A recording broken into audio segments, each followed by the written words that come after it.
You found your way to Whispers of Crimes, a quiet corner where the shadows of the past are gently told. Here, we speak of real crimes and mysteries, not to shock or scare, but to wonder, to reflect, and maybe to help you fall asleep. So close your eyes, let your thoughts slow down, and come with me into tonight's case.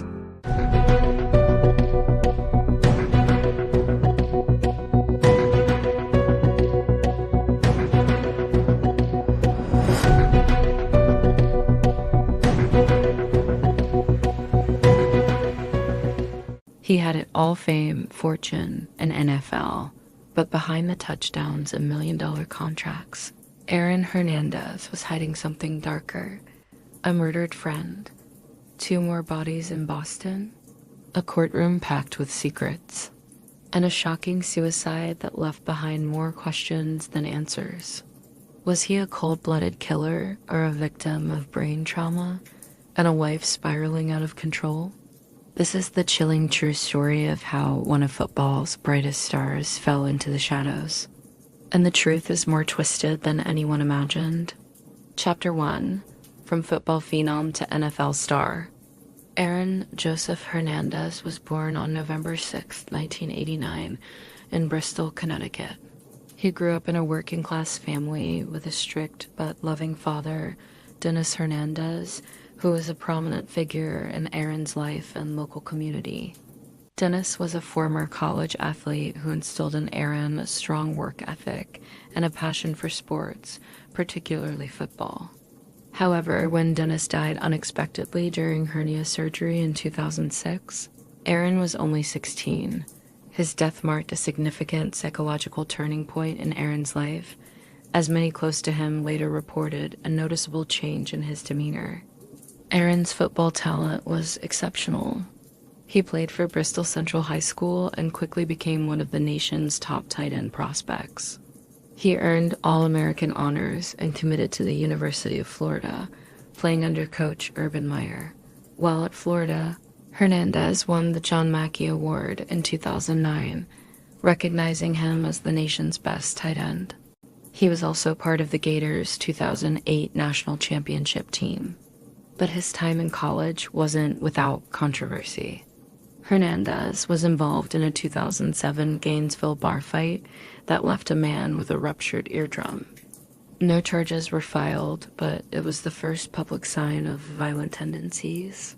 He also reportedly failed multiple drug tests, but due to the college football culture and his on-field performance, serious consequences were often avoided. These issues caused many NFL teams to hesitate. Nevertheless, in 2010, the New England Patriots selected him in the 4th round of the draft. By 2012, he had signed a 5-year, $40 million extension, becoming one of the highest-paid tight ends in NFL history. Chapter 2. The Murder of Odin Lloyd and Immediate Fallout. On June 17, 2013, the body of 27-year-old Odin Lloyd was found in an industrial park in North Attleboro, Massachusetts. He had been shot multiple times, with several wounds to his back and chest. Lloyd was a semi-professional football player for the Boston Bandits and was dating the sister of Aaron Hernandez's fiancée, Shayana Jenkins.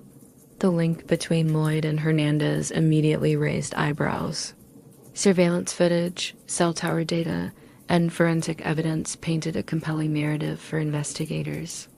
On the night of June 16th, Hernandez picked up Lloyd in a rented silver Nissan Altima, accompanied by 2 associates, Carlos Ortiz and Ernest Wallace.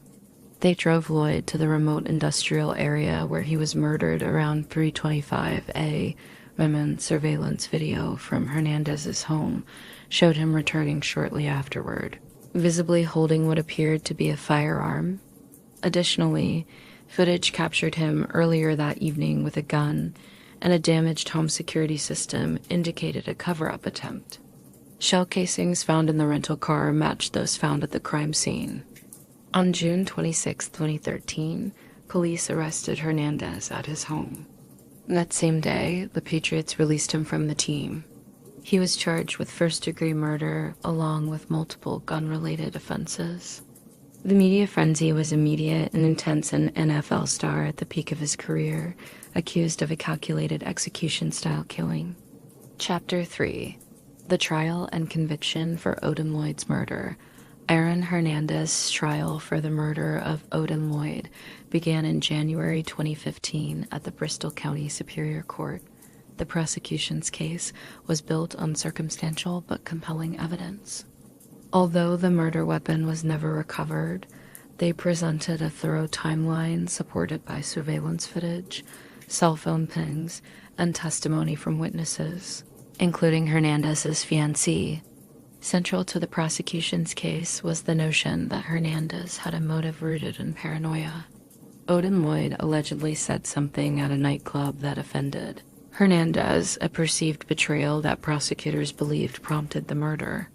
The state showed that after Lloyd's death, Hernandez attempted to destroy his cell phone and home surveillance system and had his house cleaned professionally. These actions, they argued, demonstrated consciousness of guilt.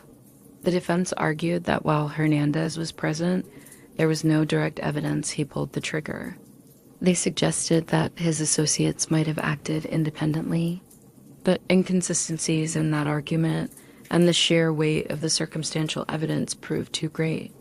On April 15, 2015, the jury found Hernandez guilty of first-degree murder and unlawful possession of a firearm and ammunition. He received a mandatory life sentence without the possibility of parole. The verdict shocked the sports world. Within 2 years, Hernandez had fallen from superstardom to life imprisonment. Chapter 4. The Boston double homicide charges. While Hernandez awaited trial in the Lloyd case, he was implicated in another violent incident. In July 2012, almost a year before Lloyd's murder, 2 men, Daniel DeAbreu and Safira Furtado, were shot and killed in their vehicle outside a nightclub in Boston's South End. The victims, both immigrants from Cape Verde, had no criminal records and were described as hardworking men out for a night with friends. The breakthrough came from Alexander Bradley, a close friend and drug associate of Hernandez. Bradley claimed that Hernandez shot the 2 men after one accidentally spilled a drink on him at the nightclub.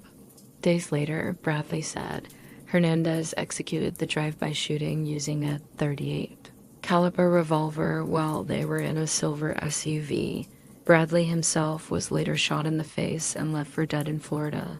LLAGEDLY by Hernandez to keep him quiet, though Hernandez was not convicted of that assault.